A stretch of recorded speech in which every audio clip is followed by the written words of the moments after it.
درد خم خود میدونم، خدای تعالی خود مبلغای او را میدونم. اگر هم جبردی دو دعواشون هم میگرفتن برای او هم جبر کنم بیچاره را، مادری بیچاره هم همین قرض همین مردم بتم. حبیب الله سلیمانوف ای شما احترامانه خواهش میکنم یک بار دیگر مرا دستگیری کنیم. با مردنم راضیم، فقط میترسم که جنازم نمیکنن چی جواب میدم در نزد خداوند. بسم الله الرحمن الرحیم. قدر پول در این زمان بالاتر از قدری کس است. قرضدار و قدر و قیمت کمتر از خار و خس است. فخردین از بیقدری خود می نالی بدان، قدر ما را گر خدا داند اگر بر ما بس است.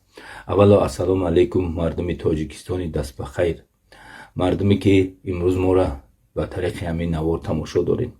یک بار دیگر باز مجبور شدم، ما گفتم که کمی قرضم بود شود.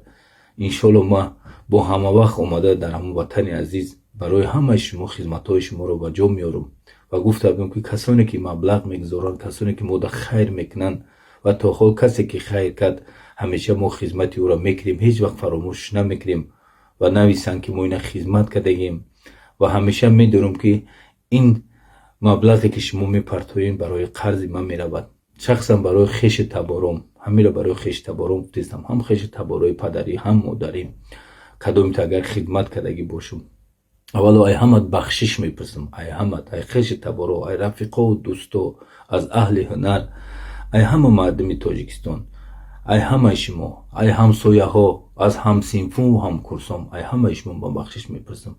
شخصا ای مادری بیچارم، از مادری غمدارم که ما وقت را غم دادیم، غم دارش کردیم. پروردگاری مهربانم همیشه از درگاه خواهان آنم که مردم وطن ما را، اولاد ما را، اهل اویله ما را، همه مردم مسلمان تاجیکستان در پناه خدا نگهبان باش. در ماه مبارک ماه شریف رمضان خدای مهربان کسی که برای ما خیر میکند خیراشون به درگاه قبول گردان. الله اکبر. و دو برکت هم شخصیتی که کتاب قرآن برای ما با زبان تاجیکی کرد میخونه و گوش میکنم قصه ها را.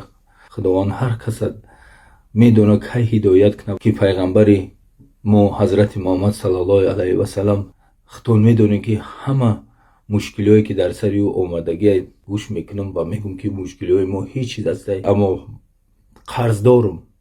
حدیث را گوش میکنم، قرضداری را خداوند نمیبخشد، از آدم گناهکار دیگر را هم نمیبخشند، پروردگار هم نمیبخشد. میترسم که جنازم نمیکنن. مجبور شدم برآمدم که برای 2 دیرم در زمان پیغمبرمون حضرت محمد صلی الله علیه و سلم که او بنده خدا را جنازه نکرده